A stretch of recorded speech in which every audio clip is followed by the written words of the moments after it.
We respectfully request the Sangha great virtues for the sake of this assembly and all living beings. Please turn the wonderful Dharma wheel to teach and guide us how to end birth and death, leave suffering and attain bliss, and quickly realize non-birth. Cung thính đại đức tặng thịnh, thi thứ pháp hội cấp nhất thiết chúng sanh. Tịnh chuyên diệu pháp luân giao đạo ngã mùng, như há liêu sanh thoát tư ly vô đạo lạc, tất chứng vô sanh. Homage to the Blessed, Noble, and Perfectly Enlightened One. Nam mô Sa Đàn Thô Sư Chế Đô Yê Hơ La Hơ Đi Sa Miao San Pu Tô Xế.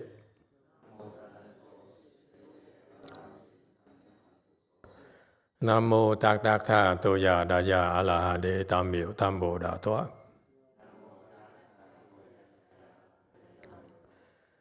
The unsurpassed, profound, subtle, and wonderful Dharma in 100,000 million aeons is difficult to encounter.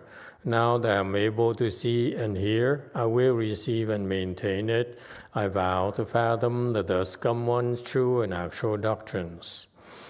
Wu shang sheng sheng wei miao fa bai qian Wan jie nan zao yu wo jin jie wen de xiao qi yuan jie ru lai zheng shi yi.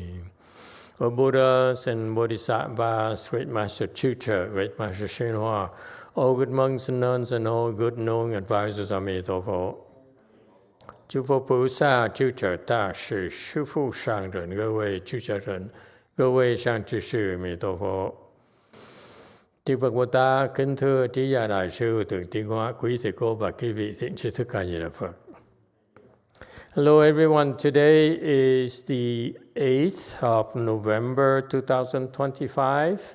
We are here at Way Mountain to continue discussing the Vimalakirti Sutra.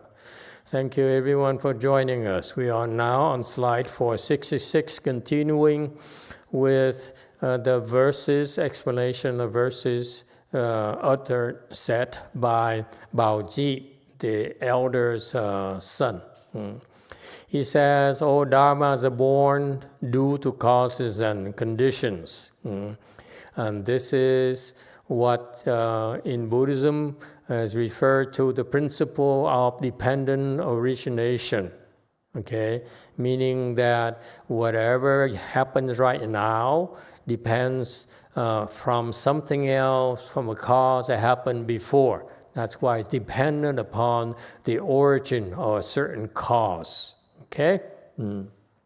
And next one, what are, he says here in the Master Sutra, it says there are two types of dependent origination he's talking about, and I don't know what, because we truncated a lot of stuff. So I looked up the definition of dependent origination to see how many types there are, and apparently there are more than two. The first one is called karma-induced dependent origination. Okay, meaning that whatever happens to you was caused by some karma you created. For example, if you steal and scam people now, in the future, the consequences would be that you suffer poverty. You will be very, very poor, and you have to slave for others, okay, to pay back what you stole, plus interest, plus other things.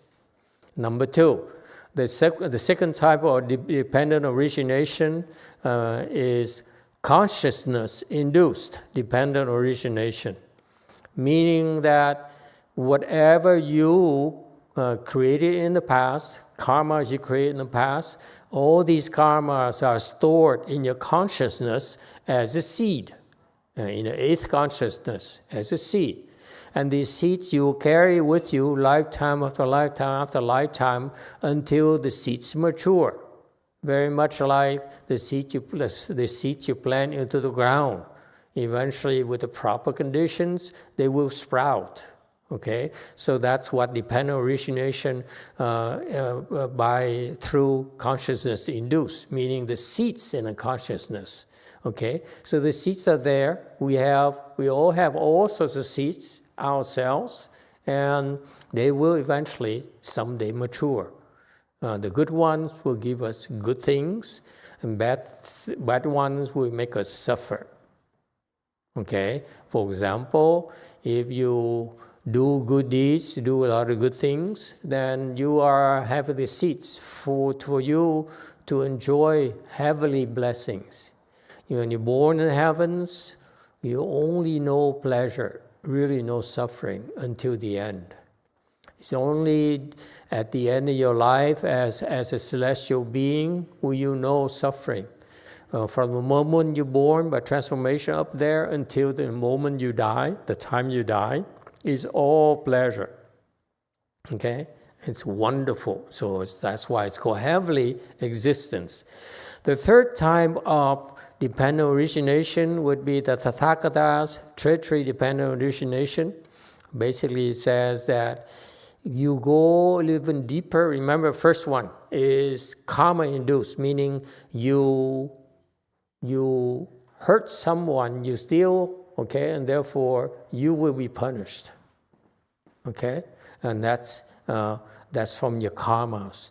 Number two is that after you created the karmas there, you created the seeds. So the seeds take longer to mature. That's why it's called consciousness induced, meaning that you may not see the direct connection now yet, because the seeds have been stored, and lifetime after lifetime, and somehow these old seeds mature. That's why the seeds that you planted in the past, whatever you do, whatever karma you create, will make you pay, will matter in the future. So that's why it's called consciousness induced.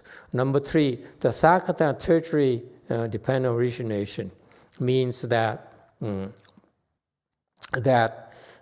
even the consciousness-induced dependent origination number two there, it still has a low level, meaning there is a Tathagata treachery, where actually it's a lot more going on than just the eighth consciousness seeds. Okay, meaning could be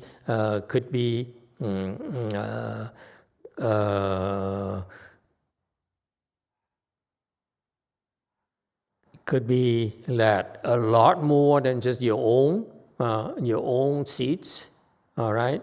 Because Tathagata treasury meaning is the entire realm, the entire whatever is stored in the Tathagata treasury, which is a lot more than eighth consciousness.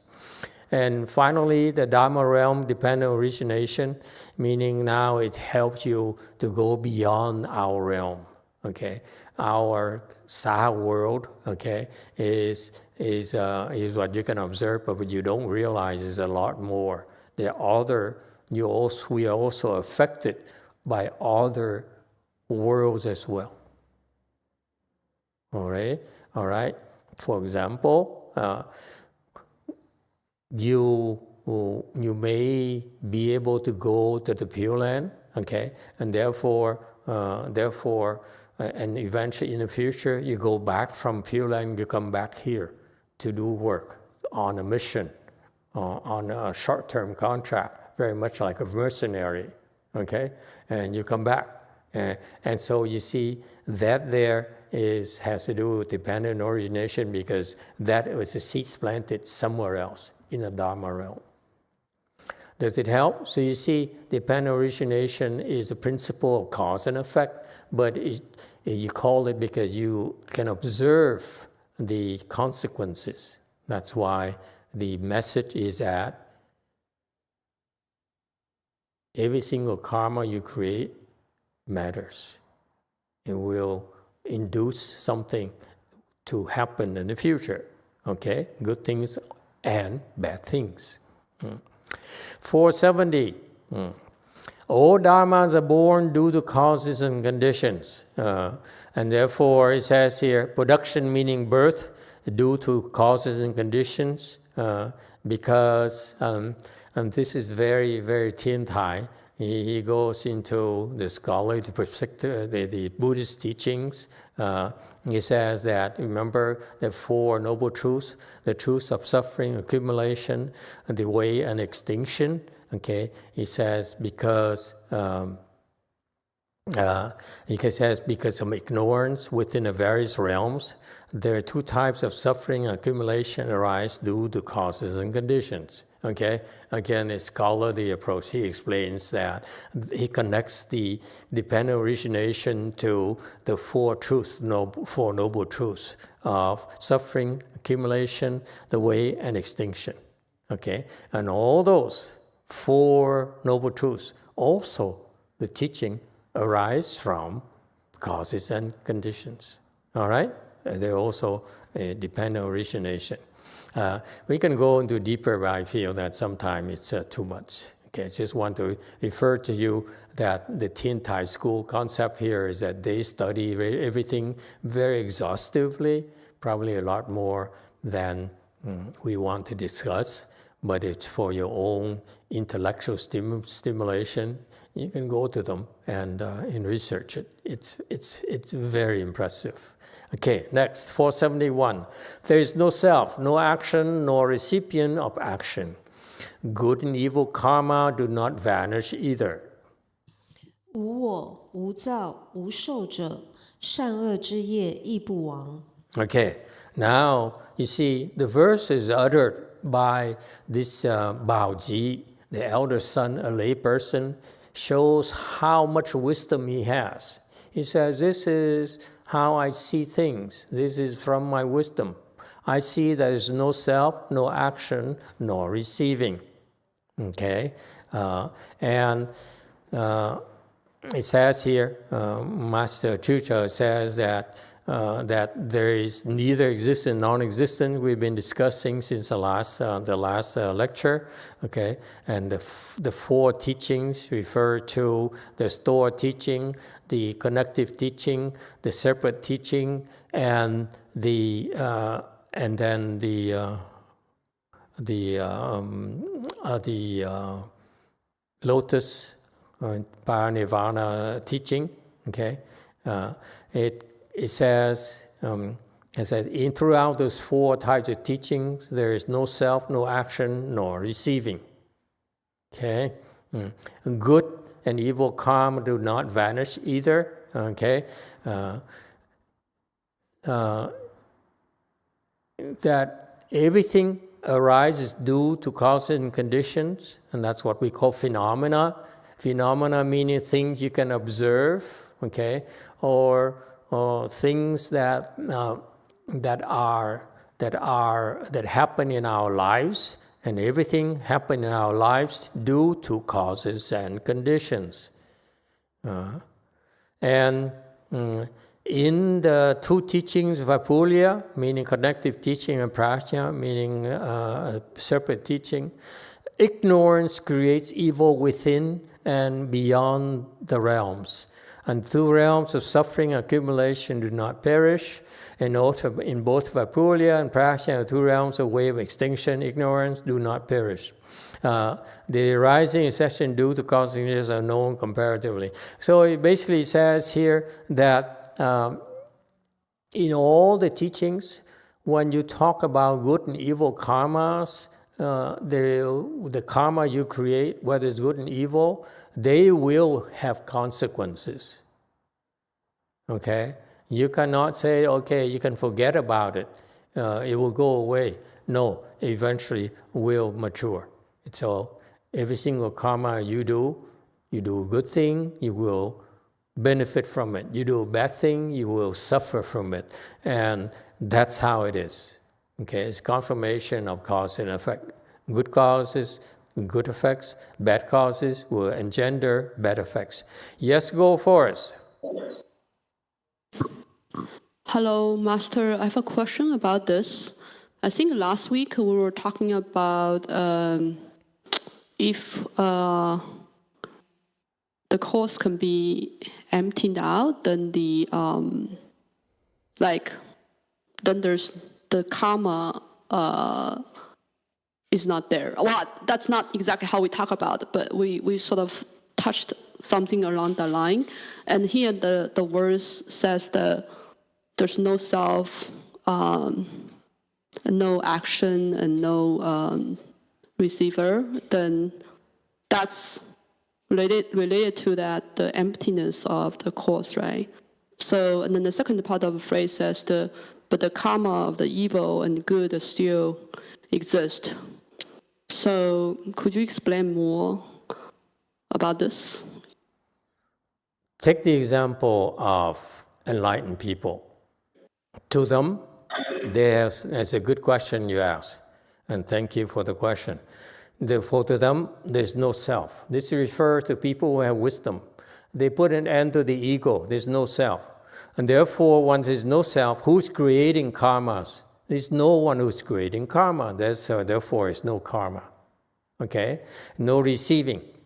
Meaning that they also, the receiver of the bad things and the good things are also empty as well. So there's no receiving. So far, so good? That's the understanding. Once you get to the state of emptiness, meaning you become enlightened, then there's no self, no action, no receiving. All right? However, good and evil karma do not vanish. Even though you are free from that, however, you still are subject to prior karmas. Okay, you created the good karmas to become enlightened. At that point in time, you will have no self, no action, no receiving. However, you still are subject to the previous karma you created before you became enlightened, for example. Does it help? So meaning that, take the specific example of the Buddha. He became a Buddha, became beyond self, and beyond action, beyond receiving. However, he is still subject to the karma he created, and he has to suffer because of his prior harming karmas to Devadatta. And therefore, the good and evil karma did not vanish either. And that's the evil karma. Good karma is that he also did a lot of good karma. That's why he's able to get support from the kings and have disciples and so forth. Go ahead. So I have two follow-ups here. One is in the case of enlightened people help someone, right? My understanding is that they can create miracles by emptying out the cause, or the person who's getting help not experiencing the karma. Is that just sort of delay of the karma? It's the karma is still there, or how does what you explained about the karma cannot be escaped work here? That's one question. Second question is, for what you explained about the enlightened people, after they got enlightened, they're not creating karma because there's no self. Does that still work if they're not in an enlightened state, meaning that they not in samadhi, they might still have a self, they just act like a normal people. It's a lot more involved than that. It's too involved to really go into it, and it's a state of the Bodhisattva Mahasattva that I'm really not qualified to discuss. Okay, for example, who am I to comment about what one need Bodhisattva does? Okay, but there's a difference between what one yin bodhisattva, who's basically a Buddha, versus a person who's not a Buddha, let's say a person who's enlightened like Master YongHua.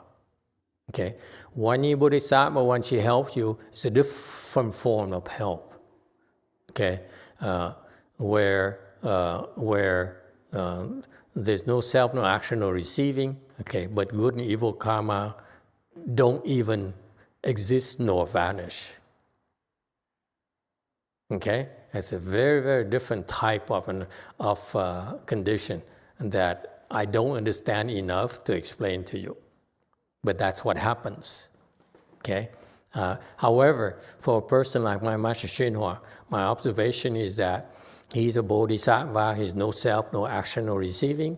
However, when he helps someone, when he heals someone, let's say he tap on your head and suck up all your illnesses there.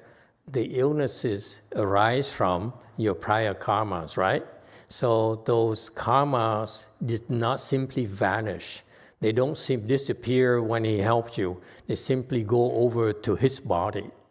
The retribution come over to him so that you free from the retribution, but the retribution does not vanish. Similarly, when you have a lot of good stuff, like good blessings for wealth and good health and so forth, he can always suck it up as well. And so that now your good health and good money and good reputation can also come to him as well, if he chooses to do so. Okay, so that's an example for you. Evil karma, meaning the bad things happen to you, and they don't go away. Good things happen to you, don't go away either. Yes, too. Emitofuo Master, welcome back. I have a question regarding karma and repentance.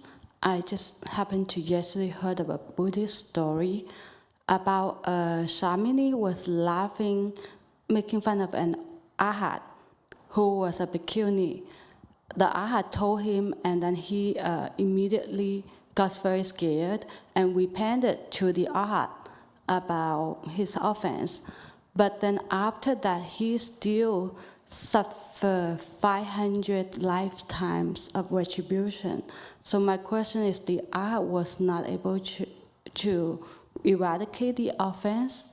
No, the Arhat was not able to. Well, the story that is from the Vinaya. The Vinaya is there's an old monk, probably a bit older than me, who lost all his teeth.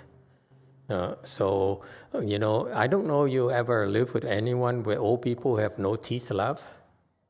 Back then, there's no dentures, there's no implants. Therefore, when he chew. And so you see, when you eat lunch with him, you watch him, it's kind of very funny. My grandma was like that. She lost all her teeth, lower teeth, only upper teeth left. So whenever she chews, anyway, and a kid, a young novice, looked at the way the guy chewed, and he couldn't help himself. He laughed. And he said, "Boy, this monk here, he eats like a cow." Okay, you ever seen a cow eating grass? It's exactly the same way.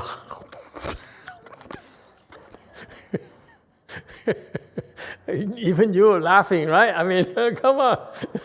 It's funny. At least I think it's funny. None of the Koreans are laughing. Look at them. See, they know better than we. We, Koreans are proper, okay?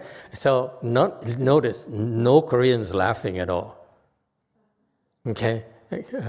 And so this guy, see, good for you. You don't have to worry about retribution. We will suffer retribution ourselves in America.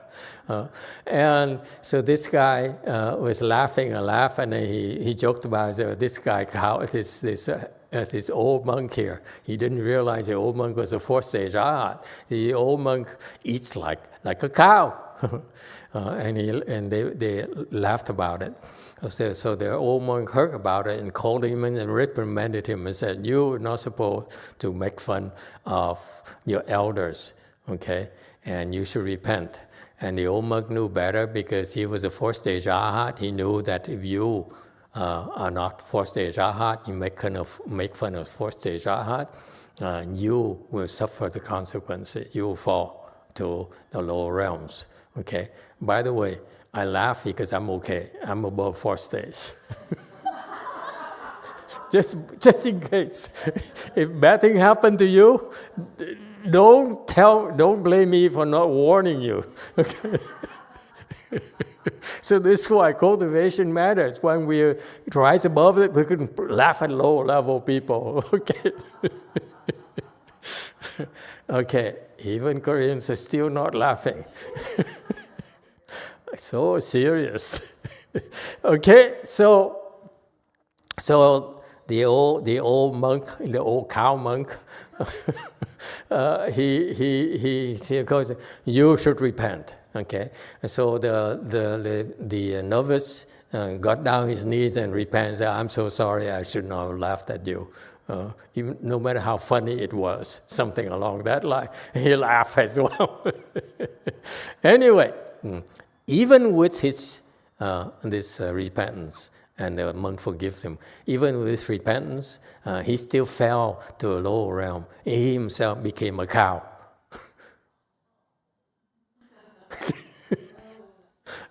For 500 lifetimes. Okay? And for being a cow, and I think it's still the case, now he's a cow, and he probably will end up in the kitchen of Dang's wife there in the future. well, she'll cut him up. Naughty boy. Okay. All right. And so why is it the case? It's the case because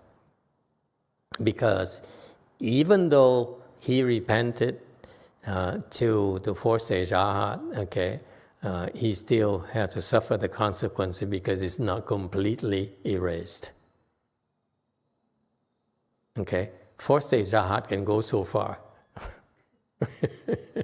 All right? Imagine if he did not repent to the fourth-stage arhat monk, that cow monk, a cow-eating monk, a cow-like eating monk. He'll be a lot worse. Okay? Yeah. All right. Any of you who laughed, be careful. See Master Z. Okay. Any other questions? Did I answer all the questions? Very good. 474. It started when the Buddha overpowered and subdued Mara under the Buddha tree. He attained sweet dew extinction and accomplished a way of enlightenment. 始在佛树立降魔，得甘露灭绝道成。 Okay, yes, go forth. Sorry, Master, I think you didn't answer the second question, which is for enlightened people. Do they only create no karma if they're in samadhi? Okay. For enlightened people, they're slightly different than us. Especially like bodhisattvas, when they create karmas, they do it on purpose, or they can create karmas without causing any seeds. Okay, without creating any seeds. And in the case where, so that's when they create karmas, they can do that. So the reason they want to create some seeds is because they want to have affinities with you, so that in the future they'll be able to help you further. Okay, so enlightened people have choices. For example, if they don't like you, they can help you, but have nothing to do with you. There's no connection with you. Okay, like help and they vanish, and you cannot find them there and to ask for further. Whereas in some cases where they choose to create seeds, for example, they choose to take an offering from you. Okay, they could have. When they take an offering from you, it's creating karma right there. So they can choose to say, I owe you, I don't owe you. Okay, when they say, I don't owe you, then basically, usually they don't have to worry about it. Okay, whereas when they feel I owe you, then they will register the debt, and then they will find you in the future to pay it back. All right? Did I answer everything now?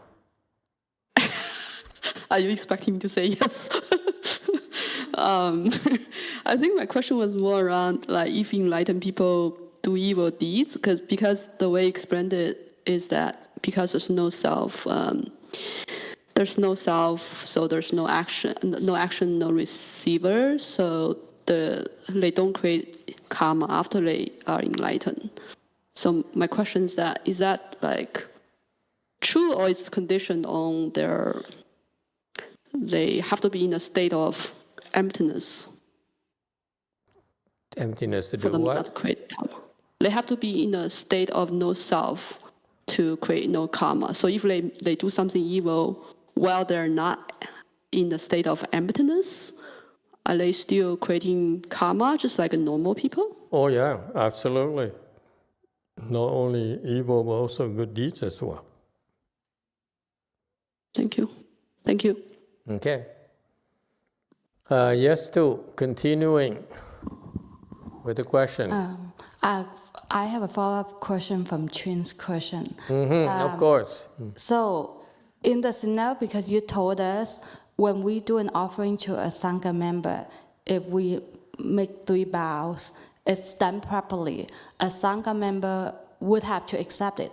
But so in the scenario you just mentioned, so if the Sangha member happen to be a bodhisattva and say no karma, then the offering is no karma? No karma what? On the offering. Whose karma? If somebody made an offering to a Sangha member who happened to be a bodhisattva, and you said when a bodhisattva accepts an offering, he could say, no karma, I don't have to worry about it, or yes karma, I'll come back to you later. I don't understand the question. Could you elaborate a little? What are you scared of? I'm just curious. So, because you told us one time that when a layperson make an offering to a Sangha member, if it's done properly, the Sangha member will have to accept the offer. Okay. But based on the scenario you just mentioned, that a bodhisattva can say no karma, so that means rejecting the offer. Is it possible? It's possible, yeah. Thank you. Just because they formally, they're on the surface, they accept it, it doesn't mean that they have to owe you. Okay, just think about this. I don't know you're capable of doing that, but suppose you're an evil person, and you heard of the proper way to make an offering to the Sangha, and the Sangha look at you and say, no, you're evil person, I don't want nothing to do with you. And therefore they accept and they owe you nothing on the surface. And that's why it happens. You will make an offering, you continue to make offering, but then nothing happens. That's how we get fat, without any consequences. Yeah, cool. We have a lot of options, man. Yes, 9. Don't zoom in because this can be a really stupid question. Master, can I ask a really stupid question? I never stopped you before. Don't zoom in. This is going to be really dumb. So, Master, ghosts or just people who are reborn, right, into the ghost realm. So, are there like dinosaur ghosts? Dinosaur ghosts? Yeah, if people are, ghosts. Like Jurassic Park dinosaurs? Yeah. Tyrannosaurus and... Yeah, are there T-Rex ghosts? T-Rex, yeah. And fish ghosts swimming in the ocean? There are all Shark kinds. Ghosts? There are all kinds of ghosts, yes. But we just don't hear about them. Well, not where you live, yeah. But it's possible. There are all sorts of ghosts.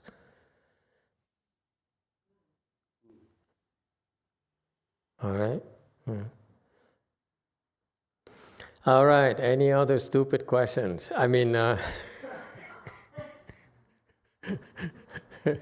Okay, let's go back to slide 475.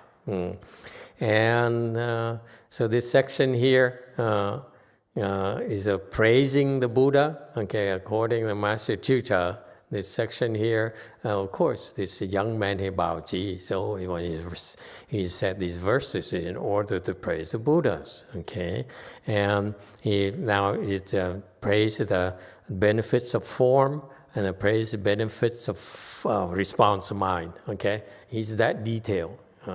I really sometimes feel that it's too detailed. Yes, ma'am.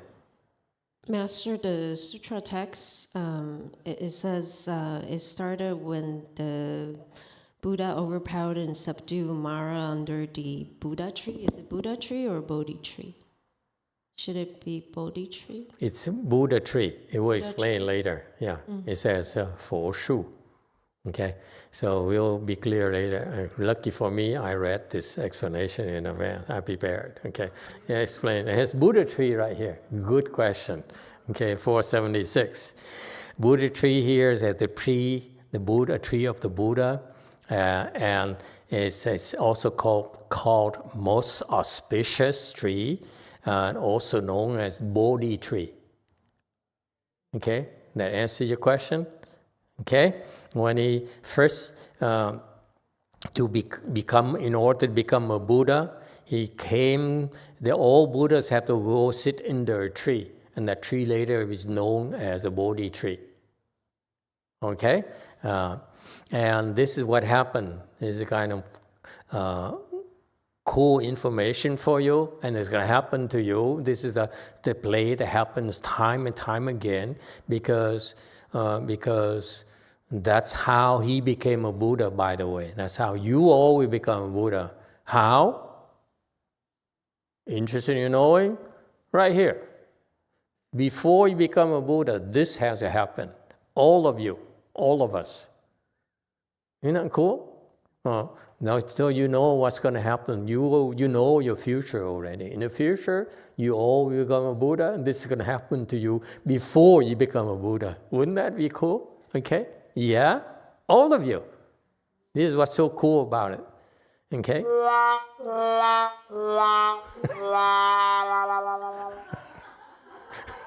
For that, it will delay your enlightenment. It should be like, yay, but not walk. Okay. Okay, so when you're about to become a Buddha, the demon knew it because he's been watching you. Okay? And don't ask me how the demon knew. It just knew that this is big trouble. Why big trouble? Because once you become a Buddha, you're so powerful that his retinues, the demonic retinues, will be impressed, and then they would abandon the demon kings. So the demon kings in his palace has been watching you. He became frightened. So what did he do? He would send his 3 daughters, 3 irresistible daughters. Okay, and this is why you monks and nuns need to be in the temple, because we need to give protection against those 3 daughters. You see those 3 daughters, forget about monkhood. Okay. You know, the Buddha, the final test of the Buddha is extremely difficult to pass. Okay, so that's why he sent the 3 daughters, because it worked before. And when he sent his 3 daughters, all the other subjects, they all failed. But when we sent his 3 daughters, these 3 ravishingly irresistible daughters. Now I have 3 questions. I don't have time to answer all your questions. I need to finish my 3 daughters' story. They are totally irresistible, let me tell you. Okay? If you think you've been in love before, you ain't seen nothing yet. I mean, to all of you. Okay? And so these gorgeous, they're just beautiful women. Okay? Even more beautiful than goddesses, because they're basically goddesses up there. And they came, and they're so gorgeous, and they're so irresistible. Buddha looked at them, and Buddha said, "No, you are not real."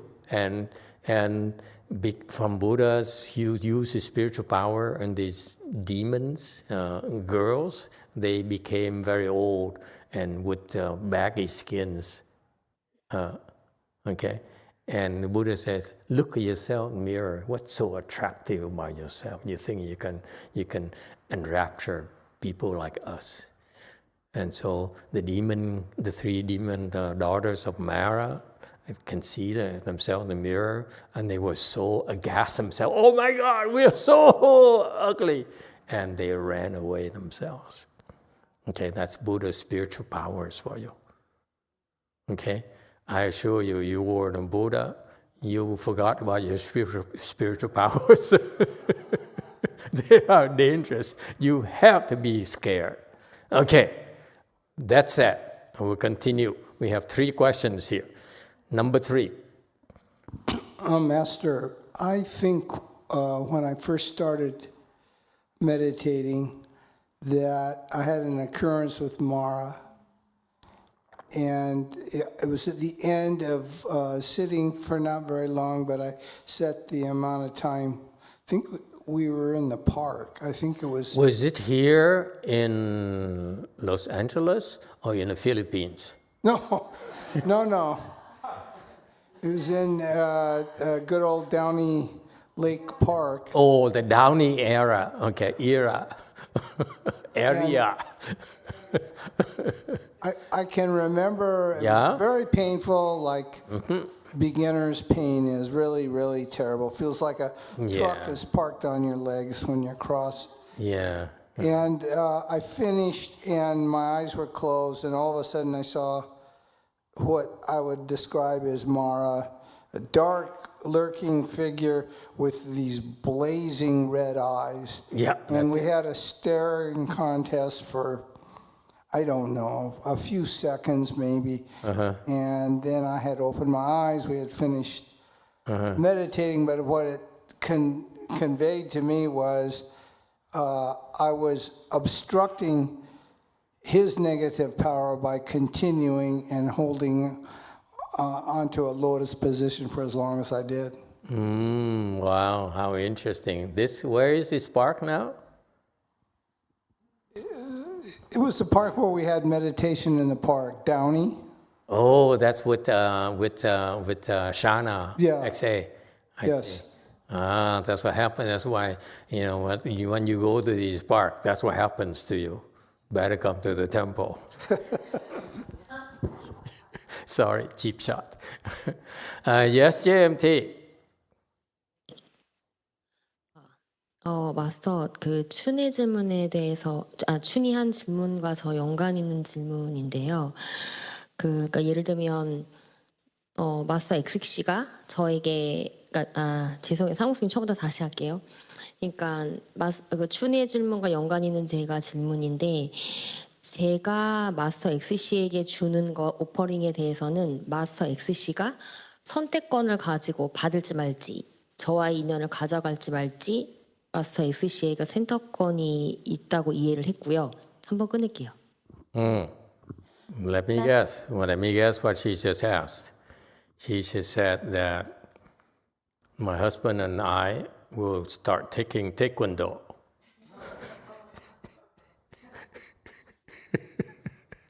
No? Master, Okay, never mind. Go ahead.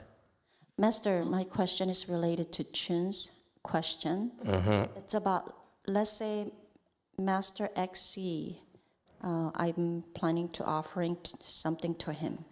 So he has a choice to accept or deny the offering related to the karma. 그러면은 이제 제가 그러면은 마스터 X씨가 저에게 주는 것에 대해서는 제가 이것을 마스터 X씨에게 빚으로 가져갈지 빚으로 가져가지 못할지 저에게는 선택권이 없다는 뜻인 거잖아요. 한 번 더 끊을게요. So let's say Master XC gives something to me, and then I don't have any choice of I'll take it as a debt or something else. Isn't that right? Yeah, you have to slave for him now, from now on, forever. 땡큐. 그다음에 이제 마스터 제 질문의 포인트는 지금 You bring it back to your homes where you live with your husband. And right? And the husband likes it too. So now both of you will have to slave for him.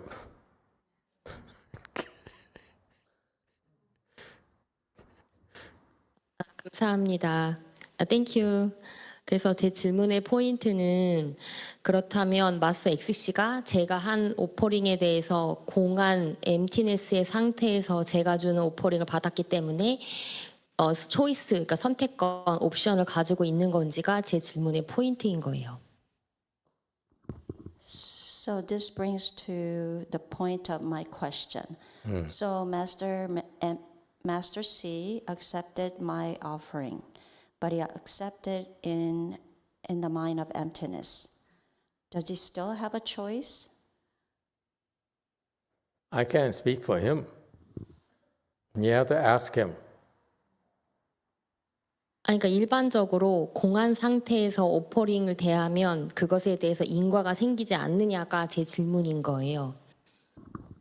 So Master, generally, in the state of emptiness, somebody offer, is there any result of cause and effect? Good question. Let me think about it. Yes, XX. Okay, I'm going to complicate the matter. Oh no. Okay, never mind. Isn't that when someone who has a self makes an offering, regardless of the other party has a self or not, it was still a good karma that the person who made an offering? It's still the person who had a self still created a good karma, or it has to be that it has to be received by the other party. That's a very good point. It's an excellent question, which I don't know how to answer. Why do you have to make it life hard for me? It's true. It's true that when you yourself make an offering, then you're creating good karma for yourself. Okay. However, because the receiving side is zero, you creating good karmas to the Dharma realm. You're not creating good karmas to that particular entity yourself. Does it help?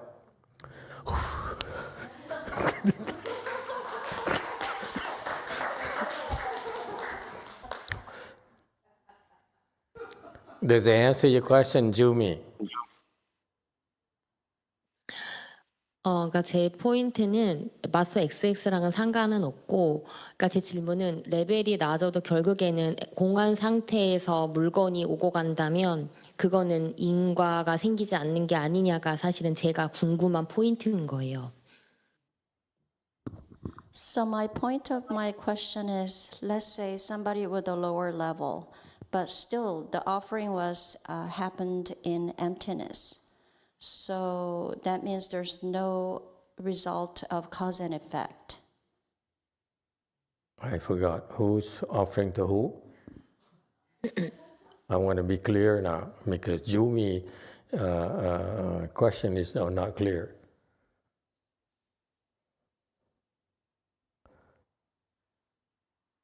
그러니까 좋은 업이든 나쁜 업이든 결국에는 공안, 그러니까 받는 사람, 그러니까 만약에 마스터 XC도 공한 상태고 저도 만약에 공한 상태에서 물건이 오고 간다면 그거는 인연이 생기지 않는 게 아니냐가 제가 가장 궁금한 포인트인 거예요. So Master, whether it's a good karma or bad karma, let's say everything happened in emptiness. Master sees in emptiness, Jumi is in emptiness. So there, as a result, there's no cause and effect. That's not possible. Jumi is not in emptiness. Jumi is very far away from emptiness. Okay, so we don't need to address this question for a long, long time. And you know, I don't answer hypothetical questions. Wait until you're in emptiness and come back and ask, Sayonara. I hope you have a good life. Okay? Yes, two here. We have a two here. Thank you for waiting. Yeah. Emitofuo, Master, it's just a stupid question. Oh, another one. You said that the Buddhas have the test of the three women's. What Yeah. about the women's, like the nuns, like the masters? What is this? What is this with you women in this country? You're so obsessed. Wouldn't you rather be a man to become a Buddha? Okay, there you go. It turns out in the way the Buddha's progression towards Buddhahood, right now you're a woman, but before you become a Buddha, you have to become a man. That's the rule. Okay, so that The question doesn't have to be answered. another MAGA person. So what happened is that it doesn't matter. And if you're a woman body right now, before you become a Buddha yourself, you will be transformed to a man's. Okay, and then you become a Buddha. Okay, at that moment, that's when Mara comes.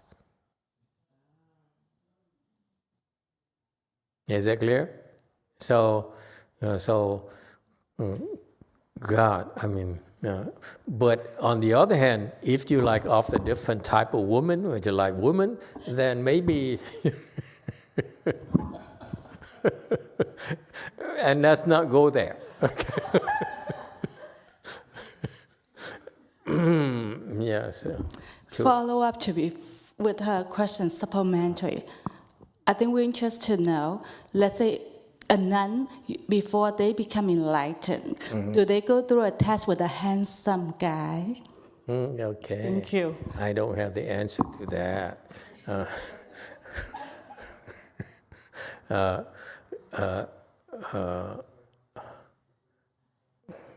I have no experience about that, so I can't answer you. Okay, moving on. Anyone else? Just be a man, that's easier. Okay. Now don't go into LGBTQ and all those things. We'll never be able to finish today's lecture. Yes, in the back.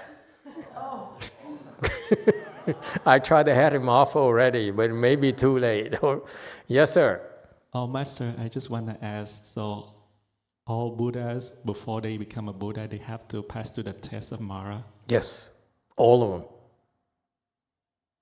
Each and every one of us, meaning that ultimately you have the seeds that you want to become a man, okay?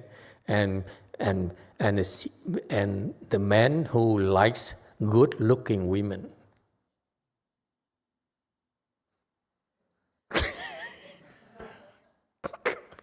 I don't think I'll ever be able to survive this afternoon. Yes, Hong in the back. Master, would it be better if you become gay so that you don't have to, you can easily pass through the test of the woman?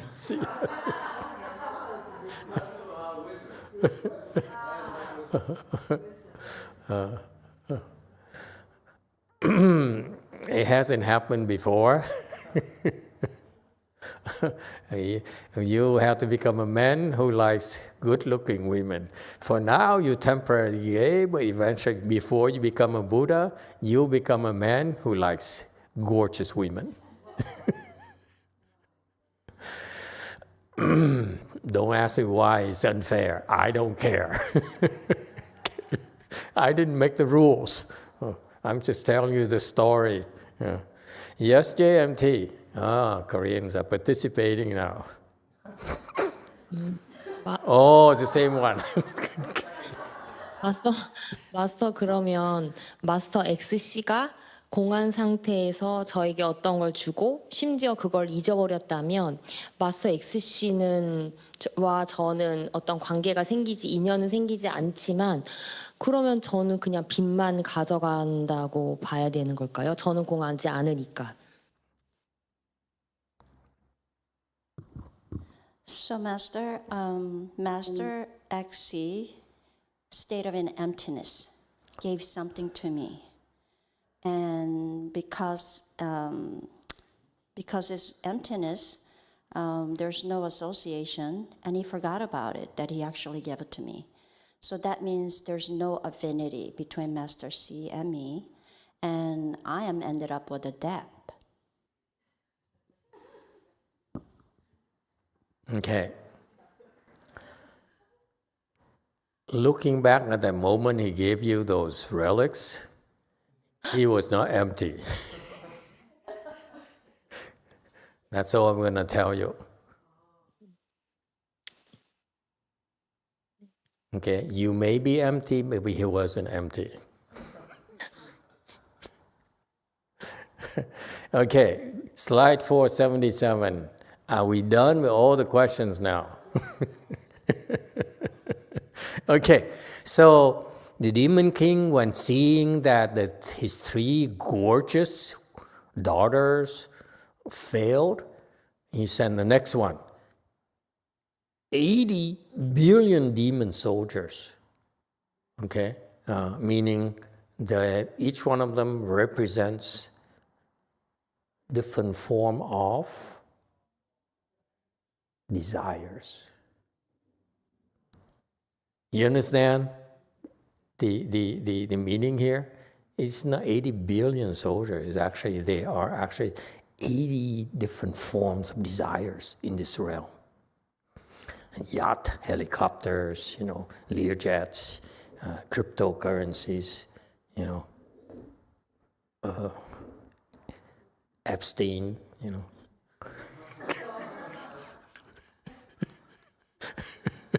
Okay, and so forth, and so this is a reminder for you. This is why we cultivate so hard, because we face all these things, we overcome them. That's by the time you become Buddha, they come back and they give you a final test.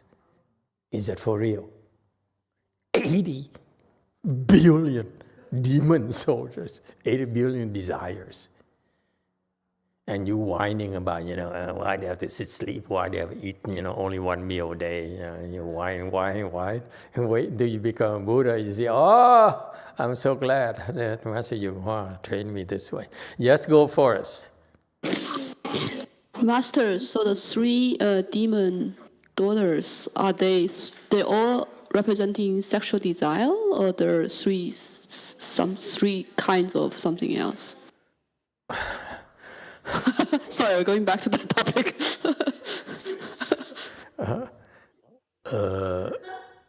The details I'm not allowed to go into. Why 3 daughters? Why not 4? Or 5? The 3 daughters are the deepest and innermost desires you have.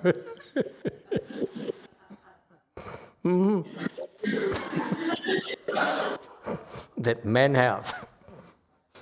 That's why you have to be a man home.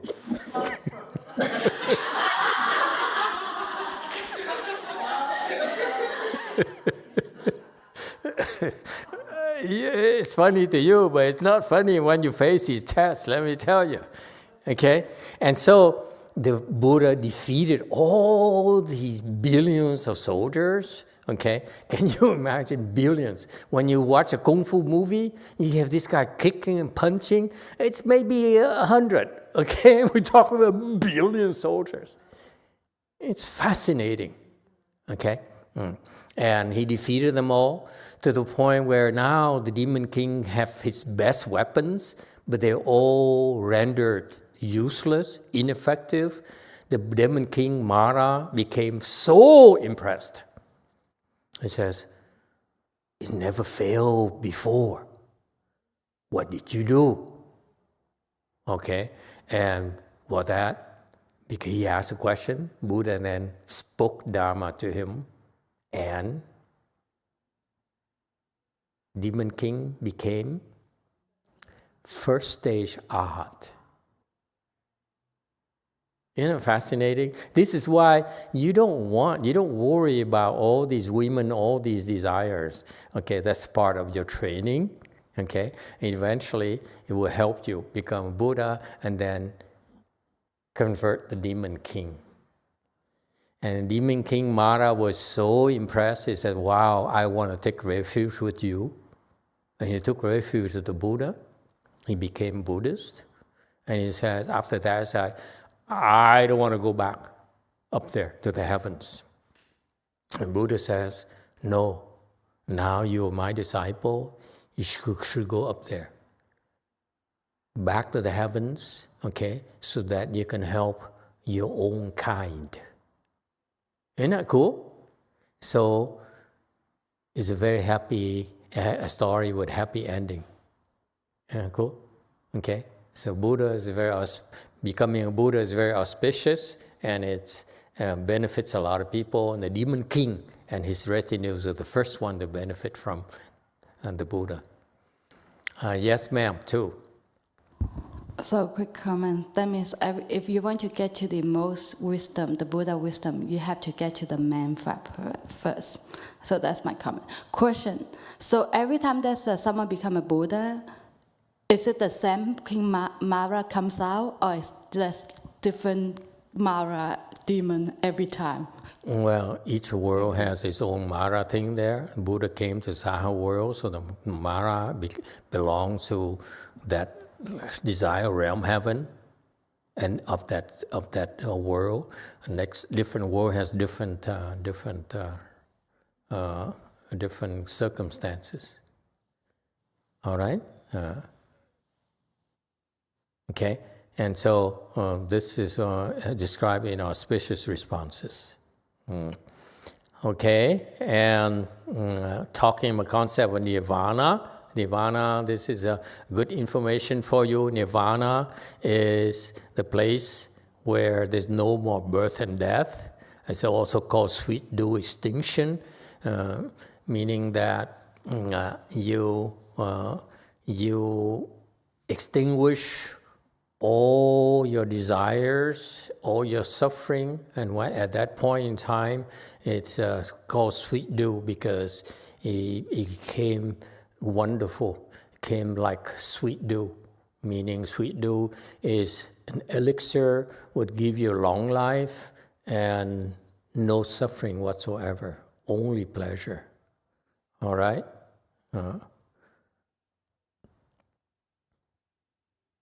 Jue Dao is a path of enlightenment, a road to enlightenment, and basically it's cultivation towards enlightenment. All right? That's what we're doing. So after the demon king left, this is also what happened, the journey, and that's what you have to go through when you become a Buddha. The Bodhisattva, at that point, Siddhartha, Prince Siddhartha, entered the 4 dhyanas at midnight, okay? And he went through the 34 minds, and he understood the 4 noble truths, certified the nirvana, and referred to as sweet dew extinction, and all habit energies, were completely exhausted, completely, as in an L-Y here.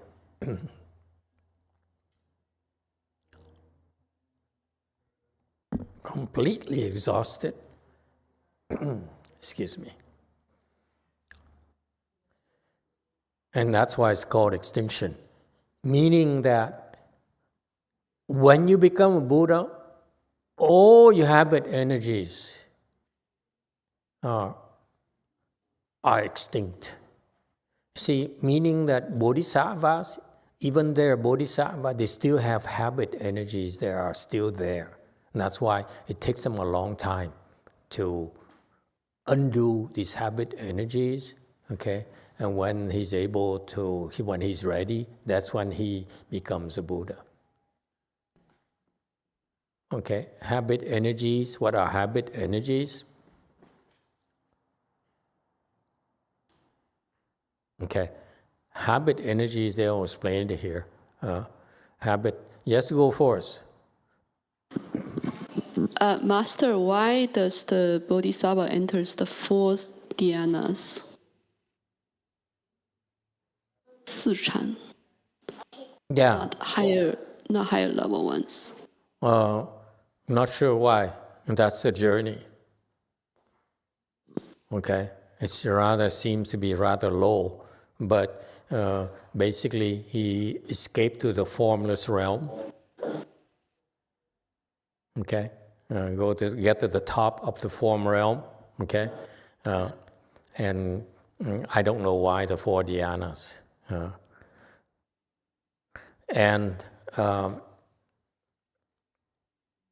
The habit energies are the attachments that are reinforced lifetime after lifetime.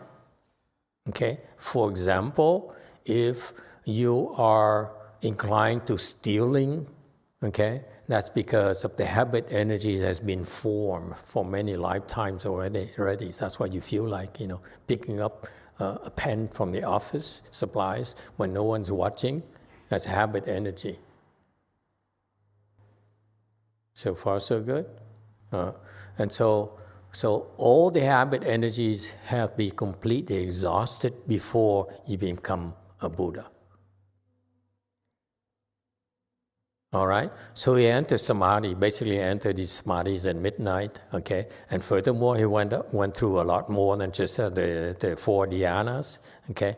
The 4 dhyanas basically are to bring you into the samadhi through the form realm, okay?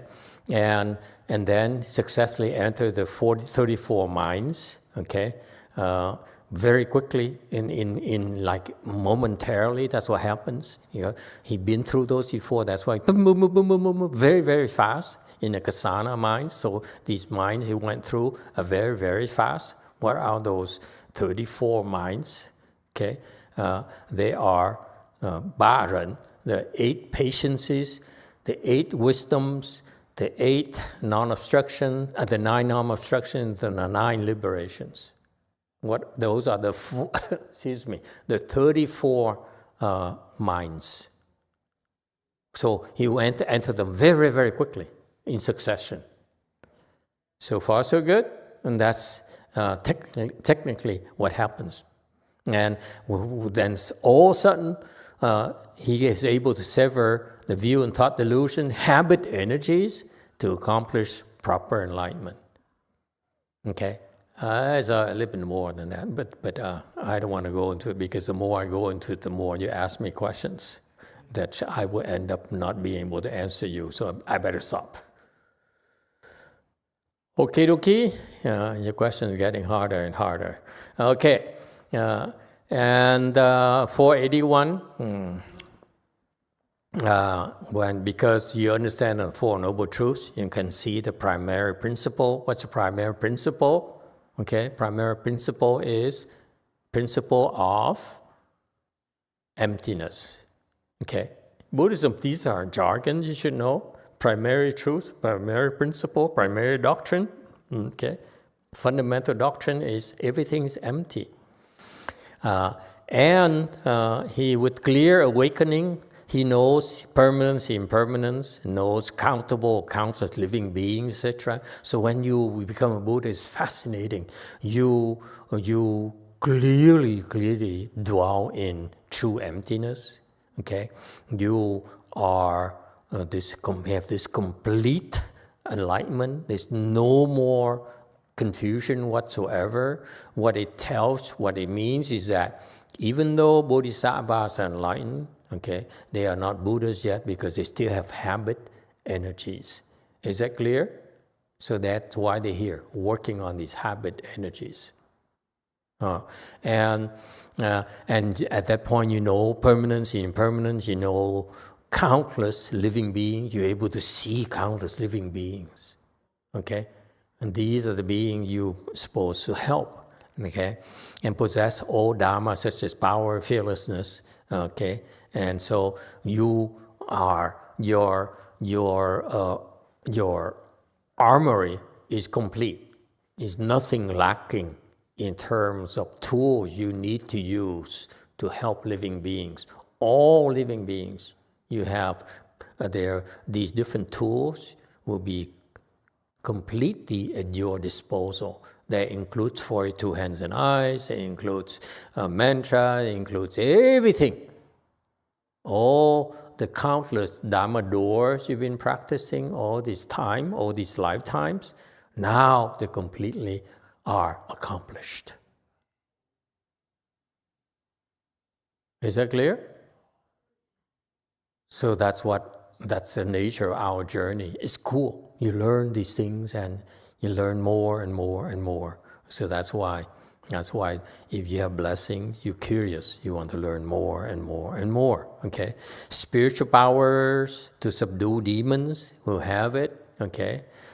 Spiritual penetration are the function of merit and virtue of form dharmas. Okay? So these are the technical information. Okay, next 482. Having no mind or volition, no feeling or action, as he completely defeats and subdues all outside ways. 以无心意、无受行而悉摧伏诸外道。 Okay. Having no mind or volition. So this is about the praise of the response mind. Okay. He says here, having attained sweet dew, views, love, upside down attachment of four aggregates are extinguished, hence called no mind, no volition. Why? See, technically, when you say about no mind volition, it's about views, love, upside down attachment, and four aggregates are all extinguished. Okay? Aggregates here refers to the four skandhas, by the way. Okay, why? If there is mind volition, there is mental. This is now you learn about the connection. Okay, if you have mind, if you have a thinking mind volition there, okay, or will there, there's mental inversion. As long as you have thinking, you have upside down thinking. Okay, if you think, beware that you have some upside down thinking there. That's generated by your thinking mind. Okay? Okay, that's why. There's inversion. If you have inversion, you have 3 feelings. If you have feelings, you have the 3 sufferings, and there's the truth of suffering. Okay? What are the 3 feelings? The 3 feelings are the feeling of suffering, the feeling of pleasure, and the neutral feeling. So far, so good. If you attach to feelings, okay, what does it say here? If you have feelings, it's because it originated from your being upside down. You're confused. Okay? The nature of confusion creates feelings. Feelings pleasure, feelings of suffering, feelings neutral. So never mind about what they are, just to remember if you have feelings, okay, it's because you have upside down thinking. So far, so good. This is Buddhist technology. This is Buddhist secret. So it is to be beware of. That is, feelings are not necessarily, even when they're good feelings, they are bad for you. Because there's suffering, because the feeling, you will have the 3 sufferings. Okay?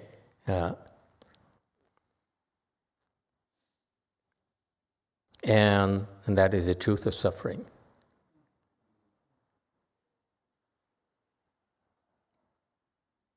Okay? So what are the 3 sufferings? 3 sufferings is the suffering of suffering of pleasure, and suffering of neutral, of neither. Okay, no feeling and action. Action here is a skandha of formation and karma creation. Karma leads to birth and death, which is truth of accumulation. So the Teen Tai school here, they go through these processes to demonstrate to you why there's these truths that it will become clear to you. This is why the Buddhas understood. That's why he began to explain back to us. Yes, 9. Master, in the previous slide, it says no mind, no volition. So if you have mind and volition, you have mental inversion. Volition, that definition to me means the desire to do, or the will. Will to do things, free will. The will, yes.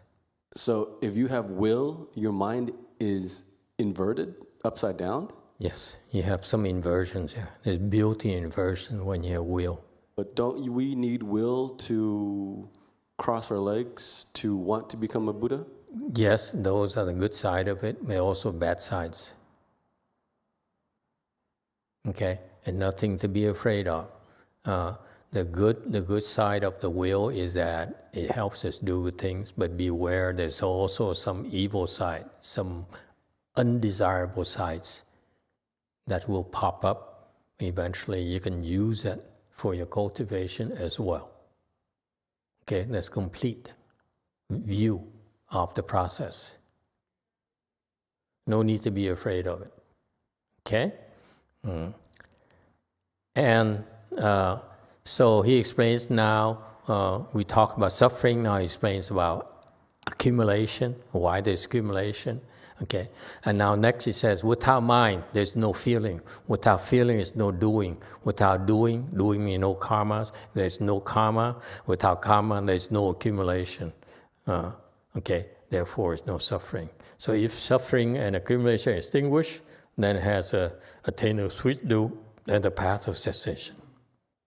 Okay, and so you understand the process, so you reverse the process to get to liberation, to cessation or extinction. All right?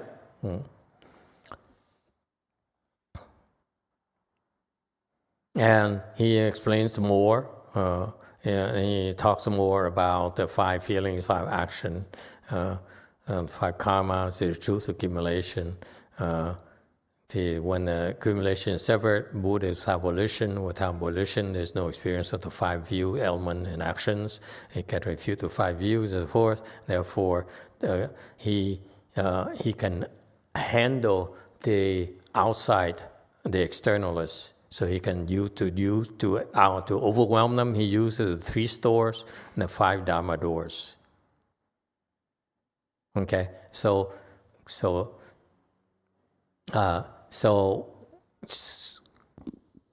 to elaborate, the 5 views are basically the 5 quick servants, okay? And the 5 elements are the water, fire, wood, metal, and earth. And the 5 Dharma doors are that he uses to overwhelm the externalists, impermanence, suffering, emptiness, selflessness, and still extinction. So at that point in time there, the Buddha is very clear. He knows exactly what to do to overcome the demons. He's able to also overcome the externalists as well. Yes, go first. Master, here where there's no feeling, no action, no doing, no karma, is it possible that no action can also create karma? Like if you see someone who is going to fall off a cliff and you don't do anything, is that karma? You don't feel empathetic? There's no karma whatsoever. There's no ego anymore, no self anymore. So therefore, there's no karma being created. Someone falling off the cliff is also empty. Empty to you, not empty to him. So what you do is when you want to do it, you say, let's go take a look at the beautiful cliff here. Okay? So, and then you empty yourself and you push him. That's how you kill people without consequences. Well, you better make sure that you have no self at the moment, right? Yeah, it's a good idea. Try it.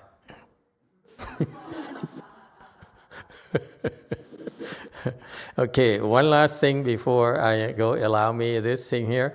Yes, go first. No more? Okay. No feeling action.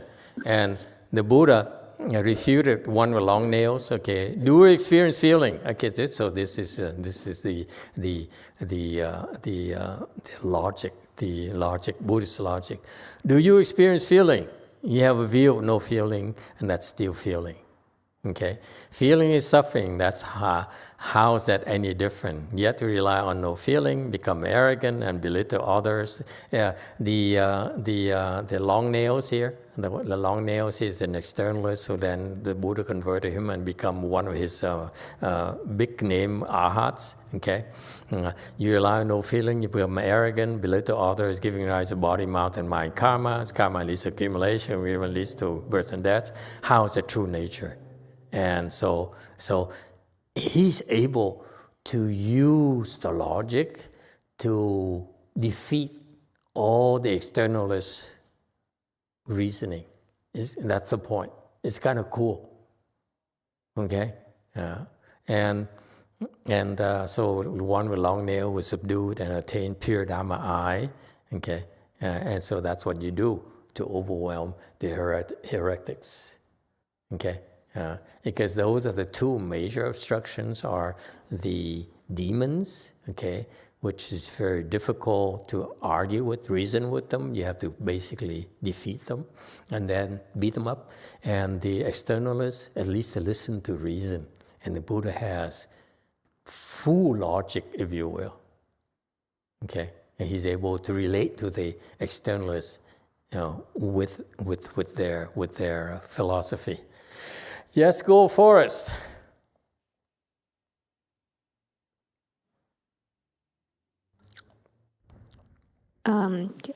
Is there a case that the bodhisattva, they have feeling, they take action, but no karma? When you become a bodhisattva, then you know. But the short answer is yes and no.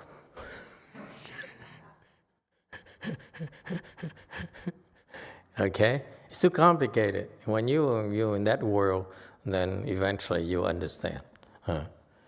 All right. Thank you, everyone. We stop here today.